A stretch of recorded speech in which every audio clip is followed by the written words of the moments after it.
জীবন নিয়ে আমাদের আসলে অভিযোগের কোনো শেষ নেই। আমরা লিস্ট করতে থাকি একটার পর একটা কমপ্লেইন্টস। আমাদের জীবনে অনেক কষ্ট, অনেক অভিযোগ এবং অনেক সাফারিংস। বাট আমরা কৃতজ্ঞতা বা গ্র্যাটিটিউডের জায়গাটা কতটুকু প্র্যাকটিস করি? আপনি কতটুকু করেন?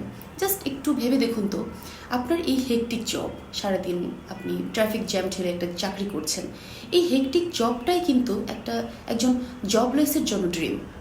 যে বাসায় আপনি আছেন, আপনার থাকার একটা নিরাপদ জায়গা হতে পারে, সেটা হয়তো বা খুব বেশি লাক্সারিয়াস না, অনেক বেশি বড় না, বাট আপনার থাকার এই নিরাপদ জায়গাটা একটা হোমলেসের জন্য কিন্তু ড্রিম। আপনি সুস্থভাবে চলাফেরা করছেন, আপনি পায়ে হেঁটে চলতে পারছেন, আপনার এই সুস্থতাটা একজন হুইল চেয়ার ডিপেন্ডেন্টের জন্য কিন্তু ড্রিম, একজন অসুস্থ মানুষের জন্য ড্রিম। তাই গ্র্যাটিটিউড বা কৃতজ্ঞতার জায়গাটা আমরা কতটুকু প্র্যাকটিস করছি বা করতে পারছি, এটা মাথায় রাখা দরকার। অনেক সময় হয় কি, আমরা ডিফিকাল্ট সিচুয়েশনে আমাদের ব্লেজিংসগুলোকে ভুলে যাই, বেমালুম ভুলে বসে থাকি। তখন আমাদের ফোকাস লাইটে থাকে অনলি আমাদের কষ্ট, আমাদের না পাওয়া বা অপ্রাপ্তিগুলো, এবং আমরা যা পারছি না, আমাদের অপারগতাগুলো। বাট জাস্ট মনে রাখবেন যে আপনার জীবনে যে ব্লেজিংসগুলো আছে, ডিফিকাল্ট টাইমসে যদি মাঝে মাঝে আমরা সেগুলোকে একটু স্মরণ করতে পারি, জীবনটা কিন্তু সহজ হয়ে যায়।